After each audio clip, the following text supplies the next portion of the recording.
over.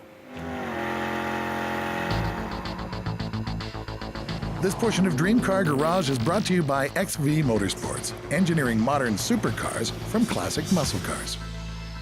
I think most people, when they think about driving a classic muscle car, their impression is their memory of it is very different than the reality. When you're driving these cars, it's quite an experience relative to any kind of modern car.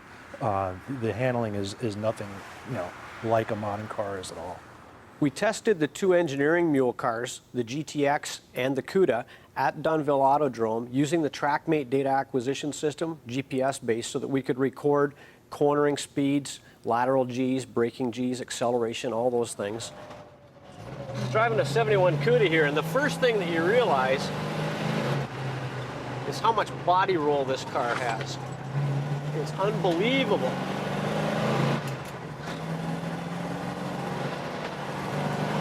And your cornering speed is largely governed by how much contact the tire has with the road.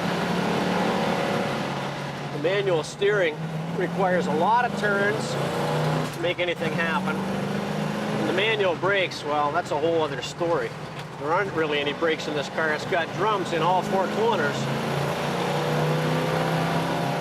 The pedals are not well placed for heel and toe. It's a real chore to try and do that, so you just kind of do the best you can do. The differential spinning on the corner exit isn't helping either. Now that's partially caused by so much body roll, which means the inside tire doesn't have much choice but to spin. Okay, now is the B-body test.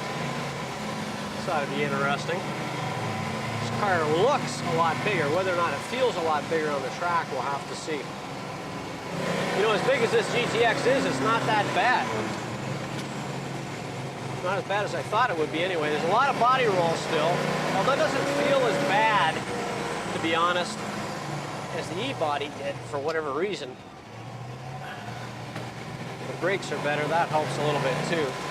Plus, this engine must have a lot more compression because the engine braking effect is a lot more pronounced. Again, same as the E-body, the positive's not helping on corner exit.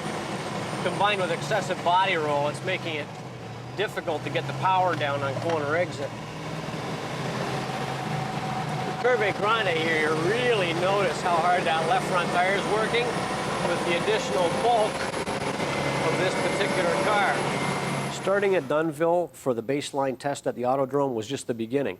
The next thing we did was take it to Multimatic, a world-class suspension development facility, and put these cars on 4-post test rigs.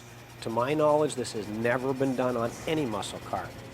It's a bit of a juxtaposition having something from the late 60s, early 70s on such a modern piece of test equipment for sure, but it's absolutely applicable. I mean, there's no reason why you couldn't put anything on there. It's the same technique as we use on a Formula One car that we're applying to, early 70s Barrett